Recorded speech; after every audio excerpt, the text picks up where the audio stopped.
Hello guys. তো আজ হলো আমার দিদির দেওরের ছেলের অন্নপ্রাশন। তো সেখানেই যাচ্ছি, তার জন্য দেখো রেডি হয়ে গেছি।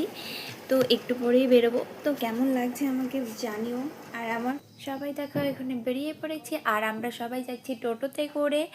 আর আমরা অনেক মজা করে করে যাচ্ছি। এখানে আমি যাচ্ছি, বম্মা যাচ্ছে, বুনু ছোট বুনু যাচ্ছে, মা যাচ্ছে, দুই দাদা যাচ্ছে। তো আমরা সবাই মিলে দেখো পৌঁছে গেছি অন্নপ্রাশন বাড়িতে। তারপর এখানে ভাগনাটাকে গিফট দিয়ে দিলাম।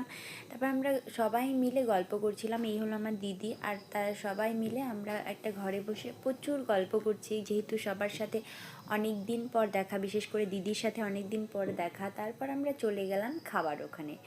তো দেখো আমাদের বাড়িও যেহেতু ফিরতে হবে, আমরা তাড়াতাড়ি করে খেতে বসে পড়লাম।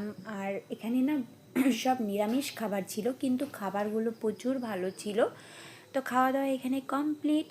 আর এরপর দেখো এখানে এসে দেখছি বুনু আর দাদার খাওয়া হয়নি, তাই আমরা বলছিলাম কিরে তোরা এখনও খাবার শেষ করতে পারিসনি। ওরা কিছুই ভালো করে খায়নি। আর খাওয়া দাওয়া করে আমরা চলে গেছি নাচ করতে। যেহেতু ডিজে বাজছে, নাচ করব না তা কখনো হয় নাকি?